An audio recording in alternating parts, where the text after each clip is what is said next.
हमारी जो इज्जत है ना मुसलमानों की, खाक में मिल जाएगी अगर हमने इसके खिलाफ अगर नारे नहीं लगाए।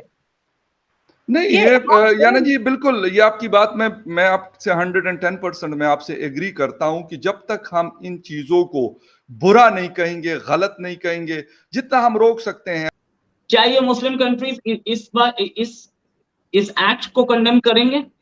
मुझे तो नहीं दिख रहा किसी ने कंडेम किया अब तक। सऊदी अरेबिया ही कर दे, सऊदी अरेबिया करने के मूड में नहीं है। करना तो चाहिए, बिल्कुल कंडेम करना चाहिए, वरना तो ये बात हो जाएगी जैसे इस एक्ट को हम सपोर्ट कर रहे हैं और बढ़ावा दे रहे हैं। फॉरेन पावर्स के लिए उन्होंने बहुत कोशिश की है कि हिंदुइज्म को एक मुद्दा बना के, हिंदुइज्म को एक एंटी मुस्लिम मुद्दा बना के, एक सनातन धर्म है हिंदुइज्म का, which believes in peace, which believes in shanti, aman, tyag, balidan, प्रेम, उसको एक किसी ना किसी तरह से ट्विस्ट करके उसको बना दे एंटी मुस्लिम।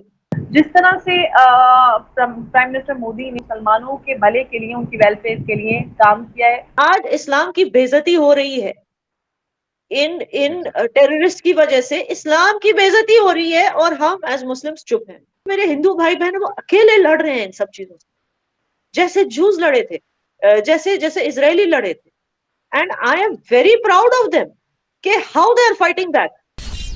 नमस्ते दोस्तों, जय हिंद। हिंदुस्तान स्पेशल में आपका स्वागत है दोस्तों। आपको पता ही है दोस्तों, नूपुर शर्मा के बयान के बाद मुस्लिम देशों ने भारत के राजदूत को तलब किया और अपना प्रोटेस्ट दर्ज करवाया। लेकिन अब पाकिस्तान समेत सारे मुस्लिम देश कहां सोए हुए हैं। उदयपुर हत्याकांड में जो कुछ हुआ सब आपके सामने है। एक दर्जी की गला रेत कर हत्या कर दी जाती है। क्यों अब पाकिस्तान कुछ नहीं बोल रहा? क्यों अब सभी मुस्लिम देश चुप हैं? पाकिस्तानी मीडिया ये चर्चा कर रहा है कि अब क्यों पाकिस्तान उदयपुर हत्याकांड की निंदा नहीं कर रहा? अब क्यों पाकिस्तान के विदेश मंत्रालय की जुबान को ताले लगे हैं? सनातन धर्म त्याग, बलिदान, शांति का प्रतीक है। याना मीर ने आज की वीडियो में हिंदुओं के दर्द को बयान किया है। पाकिस्तानी मीडिया ये चर्चा कर रहा है कि क्या किसी निर्दोष की बेदर्दी से हत्या करना दुनिया में कौन सा धर्म है जो इसकी इजाजत देता है? तो चलिए दोस्तों, आज की वीडियो की तरफ चलते हैं। Thank you so much. Udaipur का वाकया हुआ अभी एक अनफॉर्चुनेट वाकया है मेरे ख्याल में।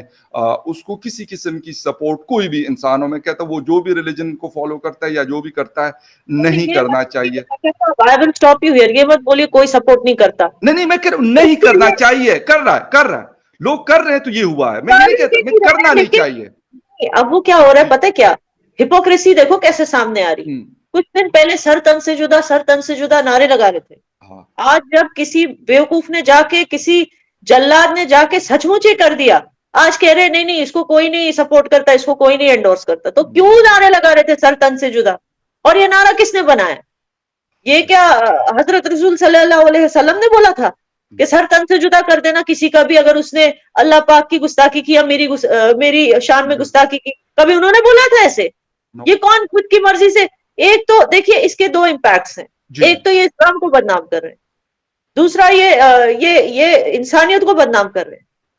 ये जो जिस तरह की दहशतगर्दी कर रहे हैं, देखिए इट इज क्लियर कि इंडिया में आप ऑपोजिशन कह लें या फॉरेन पावर्स कह लें, उन्होंने बहुत कोशिश की है कि हिंदुइज्म को एक मुद्दा बना के, हिंदुइज्म को एक एंटी मुस्लिम मुद्दा बना के, एक सनातन धर्म है हिंदुइज्म का, which believes in peace, which believes in shanti, aman, tyag, balidan, प्रेम, उसको एक किसी ना किसी तरह से ट्विस्ट करके उसको बना दे anti Muslim.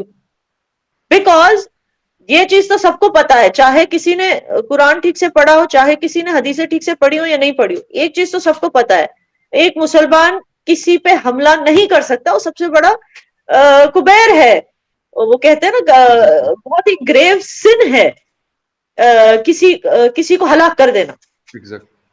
The only time that a Muslim can actually attack is when he is being attacked not once but several times.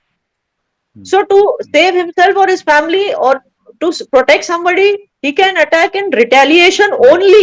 He cannot attack. सिर्फ रिटेलिएट कर सकता है, अटैक नहीं। अब इनको दिखाना है ना कि भाई हम रिटेलिएट कर रहे हैं, ये सब दहशतगर्दी करके हम दहशतगर्द नहीं, हम रिटेलिएटर्स हैं। उनको दिखाना है ना तो पहले इन्होंने जो किया, एक अच्छा सा नैरेटिव सेट किया कि भाई हिंदूज जो है वो एंटी मुस्लिम है।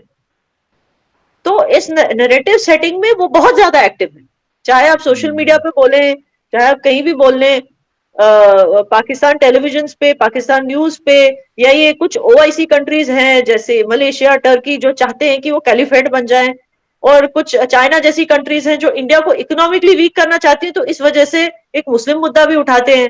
तो बहुत सारी चीजें हैं, और जो मेरे हिंदू भाई बहन वो अकेले लड़ रहे हैं इन सब चीजों से, जैसे जूस लड़े थे, जैसे जैसे इजरायली लड़े थे। And I am very proud of them कि how they are fighting back. I am very proud of them and I am very dejected कि क्यों, जैसे ये उदयपुर का जो वाकया हुआ उसके बाद 2 बंदे, मैं उनको शैतान की औलादे कहूंगी, दज्जल कहूंगी, सामने आके वीडियो भी बनाते हैं। यू इमेजिन, वीडियो भी बनाते हैं और बोलते हैं कि हमने अल्लाह के लिए ये किया, हम उनके लिए जीते, उनके लिए मत। हाउ डेयर, उनके मुंह से अल्लाह का नाम कैसे निकला? इसके लिए कोई प्रोटेस्ट कैसे क्यों नहीं करता कि भाई ऐसे शैतान अगर अल्लाह का नाम लेने लगे, हजरत रसूल का नाम लेने लगे, नबी पाक का, हमारी रिलीजन का क्या होगा? फिर हमारे ईमान का क्या हो जाएगा? अगर ऐसे शैतान सामने आके बोलेंगे हम मुसलमान हैं और हम इस्लाम के नाम पे ये कर रहे हैं, हमारी जो इज्जत है ना मुसलमानों की, खाक में मिल जाएगी अगर हमने इसके खिलाफ अगर नारे नहीं लगाए। नहीं, ये याना जी बिल्कुल, ये आपकी बात में मैं आपसे 110% मैं आपसे एग्री करता हूं कि जब तक हम इन चीजों को बुरा नहीं कहेंगे, गलत नहीं कहेंगे, जितना हम रोक सकते हैं, अगर हम किसी का हाथ रोक सकते हैं तो हाथ से हमें रोक देना चाहिए, लेकिन एटलीस्ट बुरा तो कहना चाहिए, सपोर्ट तो कम से कम नहीं करनी चाहिए हम लोगों को। ये मेरे ख्याल में हम बेशक पाकिस्तान में रहने वाले हो, हिंदुस्तान में रहने वाले हो, या अमेरिका में रहने वाले हो, या कहीं और रहने वाले हो, अगर हमने इस चीज की सपोर्ट नहीं छोड़ी तो यकीन करें कि ये मसला जो है ना, मतलब ये बहुत खतरनाक हद तक जा सकता है। एक इंसान की जान जिस तरीके से ली गई, क्यों? मैं आपको एक सिंपल चीज बताती हूँ, you are also Muslim, I am also Muslim. चलो forget Muslim, just think of ourselves as human beings. हम जिससे प्यार करते हैं, हम जिससे बेपनाह मोहब्बत करते हैं, क्या उसकी बदनामी हम सह सकते हैं? क्या उसकी बेइज्जती हम सह सकते हैं? नहीं। आज इस्लाम की बेइज्जती हो रही है, इन टेररिस्ट की वजह से इस्लाम की बेइज्जती हो रही है, और हम एज मुस्लिम्स चुप हैं। भाई वो मुस्लिम है और ये हिंदू है, इसलिए सिर्फ ब्लास्फेमी सिर्फ हिंदू पे पड़ती है। अच्छा ठीक है, चलिए इससे भी आगे बात कर लेते हैं। क्या ये मुस्लिम कंट्रीज इस बार इस एक्ट को कंडेम करेंगे? मुझे तो नहीं दिख रहा किसी ने कंडेम किया अब तक। सऊदी अरेबिया ही कर दे, सऊदी अरेबिया करने के मूड में नहीं है। करना चाहिए, बिल्कुल कंडेम करना चाहिए, वरना तो ये बात हो जाएगी जैसे इस एक्ट को हम सपोर्ट कर रहे हैं और बढ़ावा दे रहे हैं। इसलिए बिल्कुल इस्लामिक कंट्रीज को कंडेम करना चाहिए इस बात को।